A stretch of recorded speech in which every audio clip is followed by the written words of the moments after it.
অব্যক্ত বাপ দাদার একটি আধ্যাত্মিক আলোচনার উপর ভিত্তি করে আজকের এই বিশেষ পর্বে আপনাদের স্বাগত।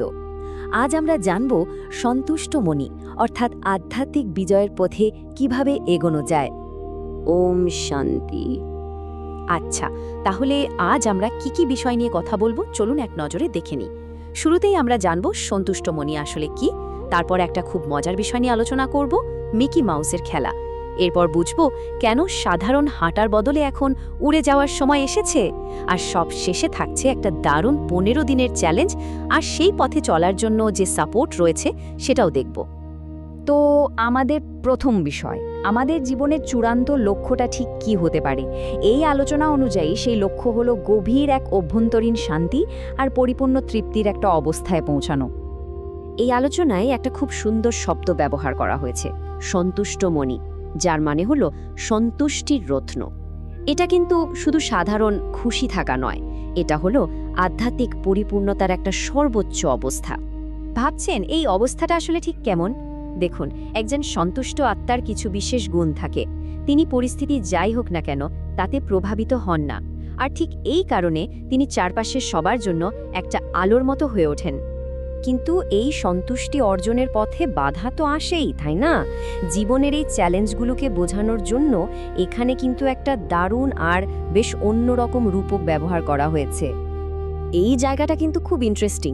বলা হচ্ছে জীবনের সমস্যা মানে মায়া যখন সামনে আসে তখন সেটাকে দেখে ভয় পাওয়ার কিছু নেই, বরং ভাবতে হবে, আরে এই বিশাল দুনিয়ার পর্দায় যেন একটা মিকি মাউসের কার্টুন খেলা চলছে। মানে সমস্যার ভেতরে না ঢুকে একটু দূর থেকে সাক্ষী হয়ে পুরোটা দেখতে হবে। এই স্লাইডটা দেখুন, মানসিকতার এই পরিবর্তনটা কি সুন্দরভাবে দেখানো হয়েছে। একদিকে আছে উদ্বেগ আর হাজারো প্রশ্ন, আর অন্যদিকে আছে নির্লিপ্ত থাকা আর পুরো ব্যাপারটাকে একটা খেলা হিসেবে দেখা।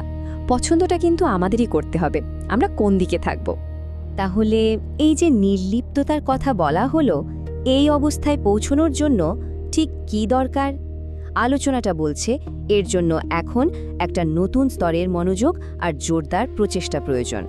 সুতরাং মূল কথাটা হলো, একটা স্পষ্ট বার্তা দেওয়া হয়েছে যে ওই যে একটু একটু করে এগোনো বা সাধারণ চেষ্টা, সেই দিন কিন্তু আর নেই। সময় এখন দাবি করছে যে আমরা যেন আর হেঁটে না চলি, বরং উড়ে যাই।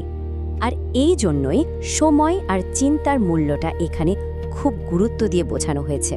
বলা হচ্ছে আমাদের প্রত্যেকটা সেকেন্ড, প্রত্যেকটা ভাবনাকে এখন তীব্র পুরুষার্থ অর্থাৎ খুব গভীর আর শক্তিশালী প্রচেষ্টার কাজে লাগাতে হবে।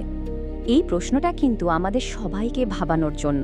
যদি জীবনের ফাইনাল পরীক্ষাটা হঠাৎ করে চলে আসে, তখন ওই 1 ঘন্টার সাধারণ চেষ্টা কিন্তু অনেক বড় ক্ষতির কারণ হয়ে দাঁড়াতে পারে, কারণ আমাদের শেষ মুহূর্তের অবস্থাই তো আমাদের ভবিষ্যৎ ঠিক করে দেবে। তো এই তীব্র ফোকাসটা ধরে রাখার জন্য একটা সহজ চাবিকাঠি দেওয়া হয়েছে। মাত্র 3টে জিনিস মনে রাখতে হবে: আত্মা অর্থাৎ আমি নিজে, পরমাত্মা অর্থাৎ বাবা, আর ড্রামা মানে সময়ের এই অপরিবর্তনীয় খেলা। বেশ, এতক্ষণ তো আমরা তত্ত্বের কথা শুনলাম, এবার চলুন একটা প্র্যাকটিক্যাল অ্যাপ্লিকেশনের দিকে যাই। এই সব ধারণাগুলোকে আমাদের জীবনে কাজে লাগানোর জন্য একটা নির্দিষ্ট হোমওয়ার্কের কথা বলা হয়েছে। চ্যালেঞ্জটা হলো একটা 15 দিনের পরীক্ষা। আর লক্ষ্যটা কি? লক্ষ্য হলো আমাদের চিন্তা, কথা আর কাজে সচেতন থাকা, আর সবচেয়ে বড় কথা, পরিস্থিতির দোহাই না দিয়ে নিজেকে পাশ করানো। টার্গেটটা কিন্তু বেশ কঠিন, 80%, তবে ভালো খবর হলো একটা 20% ছাড়ও দেওয়া হয়েছে। এর মানে 100তে 100 না হলেও চলবে। ব্যাপারটা এভাবে ভাবা যেতে পারে যে আমাদের প্রতি 10টা ভাবনার মধ্যে অন্তত 8টা যেন পজিটিভ আর শক্তিশালী হয়। তার মানে চেষ্টাটা জোরদার করতে হবে, কিন্তু লক্ষ্যটা অসম্ভব নয়। কিন্তু প্রশ্ন হলো, এই চ্যালেঞ্জে সফল হওয়ার জন্য শক্তিটা আসবে কোথা থেকে? আলোচনাটা শেষ হচ্ছে ঠিক এই শক্তির উৎসের কথা বলেই। সাপোর্টের মূল বার্তাটা আসলে খুব সহজ। এই পথে একা চলতে হবে না, বাবার হাত মাথায় আছে। এই অনুভূতিটাই একটা বিরাট নিরাপত্তার বোধ দেয়, আর যে কোনো কঠিন বোঝাকে হালকা করে তোলে। আর এটাই হলো এই আলোচনার চূড়ান্ত আশীর্বাদ। এটা একটা প্রতিশ্রুতি যে এই সচেতনতা যদি আমাদের সাথে থাকে, তাহলে যে কোনো দায়িত্বই খুব সহজ মনে হবে, আর আত্মা সবসময় হালকা ও চিন্তামুক্ত থাকতে পারবে। চলুন এই শক্তিশালী প্রশ্নটা দিয়েই আজকের আলোচনা শেষ করি। যদি জীবনের ফাইনাল পরীক্ষা আজকেই হতো? এই চিন্তাটা আমাদের প্রত্যেককে নিজের প্রস্তুতি নিয়ে একবার ভাবতে সাহায্য করবে।